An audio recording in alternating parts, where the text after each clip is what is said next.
Good evening, guys. I hope you guys are safe. And today we're going to learn something really very interesting in Microsoft Excel, one of the very famous formula called HLOOKUP. Guys, it might sound very complicated. It might sound very dicey. However, as the session gets over, you're going to definitely get a clear picture about how HLOOKUP works and what is the implication of HLOOKUP. So basically, we have already covered VLOOKUP in my previous session. So I hope you guys would have understood the concept of VLOOKUP and why it is being used. So today it's going to be a very short session as to how we can apply HLOOKUP formula and why we are using this formula.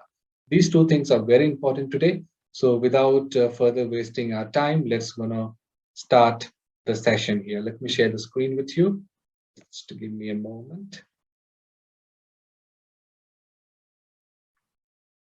Right. Okay, so I'm sure it is visible now, the screen here. So basically HLOOKUP means it's horizontal lookup. That's the full name of HLOOKUP. And if you quickly read this definition, which is self-explanatory, and I'm sure you guys would understand that. However, even if you don't understand, with the example, definitely you guys want to be able to grasp today what is HLOOKUP. So HLOOKUP stands for horizontal lookup and can be used to retrieve information from a table by searching a row for the matching data and outputting from corresponding column. While VLOOKUP searches for the value in a column, HLOOKUP searches for value in a row. So guys, this is very important. And when you see the last line, which says HLOOKUP searches for the value in a row, which means that your headers, which we used to read in VLOOKUP, was in column format. Now your headers would be totally in a row format. All right. So definitely we're going to clear this concept by giving a short example. So before that, I'll just give you a scenario, a situation through which we're going to learn what is HLOOKUP and how do we apply the HLOOKUP, right? For example, you are a college and you have locations all across the countries with a lot of education sectors which you're covering at engineering, your MBBS, and many other XYZ. So, for example, if you say that you have rolled out admissions for engineering, so you want to know that in which country of your college, which is having the maximum number of admissions, or which country has got the maximum number of admissions for engineering, basically, this as a subject. So now what I'm going to do is I'm just going to go down and I'm going to show you the report which we'll be working at. So this is global college admission status report. So when I just quickly walk you through the screen, the first row has got college location, the total seats, the total admissions. So these are basically in the first column. And the other columns, you have your countries and the total seats, which has been allotted by your college, and the total admissions as if now, which has happened globally. So guys, this is a very short and very simple Excel data to understand what is HLOOKUP. However, you might confront a very intensive data wherein it's very, very difficult to identify which locations of your college has got the maximum number of admissions. For example, just an example. So what we're going to do here is we're going to first understand that your data here is basically categorized through rows. When you see here, the college location, total seats, total admissions. So it's basically in your row format. It is not in a vertical or a column format. So it's basically a row index format. So which means that you have to apply for HLOOKUP and not VLOOKUP. Here, you guys need to understand what is the difference between VLOOKUP and HLOOKUP. It's very simple to understand, guys, when you have your headers, your main headings in column format. If I say that college location in A, the total sheets is in B, and the total admission is in column C. There you need to apply VLOOKUP. And if you see your data in a in basically a row format, so it's going to be college location, total seats, total admissions, A10, A11, A12. So there you need to apply HLOOKUP. The concept remains the same. It's only the formula. It's the way how your report is. All right. So now we're going to again understand this concept very clearly with an example. Now what we have seen here in this report is you have the total seats and you have the total admission which has happened. Now, if your top priority location you're looking at is USA, just for an example, I'll just take USA as my top location, which I'm looking at, that what is the admissions seats? I mean, what exactly has happened to the seats of USA? So how much is being filled out of 1,200 seats? So guys, there's just an example how to apply this. So now, as usual, what we're going to do is we're going to start the formula equal to, all right? And we're going to write H look up, okay? Now, I don't know whether you guys can see properly. I'll just maximize it. Right, I hope it's visible. So it's equal to H lookup.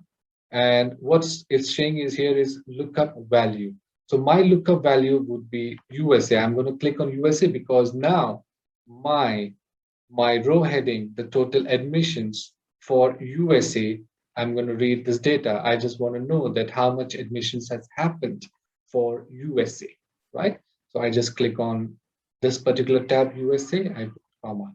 So now what it is asking for is table array. So table array, as usual, I'm going to select the complete range of data which is available in the table here, right?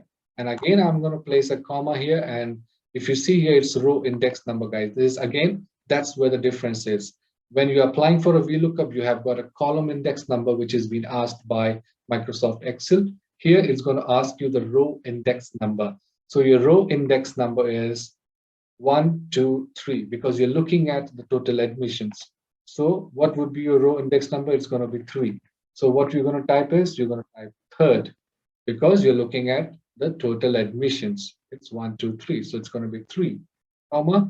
Again, you're going to write 0 because you want to know, or you want to have the exact value of that particular location. All right. So I just put the close bracket and I hit enter. So now if you can see here, what is the answer which I've got here is 3,500. So don't you think this 3,500 and the 3,500 matches here?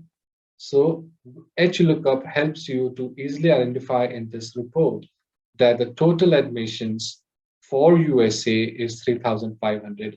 Again, I reiterate, guys, this is a very simple example to understand only the concept of HLOOKUP, how you're going to apply for. However, your report might be very intensive with thousands and thousands of detail or the data inputs. So there it is manually absolutely very difficult to identify for the total admissions of the USA. So in that case, the HLOOKUP plays a very, very important role. So I'm sure, guys, you have understood. I'm going to again reiterate at the formula what exactly I have done here.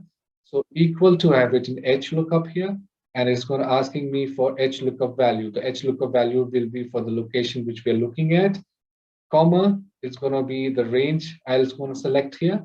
Again, comma, it's going to be the third row of my data report, which I'm looking at is the total admission. I'm going to write 3, comma, 0.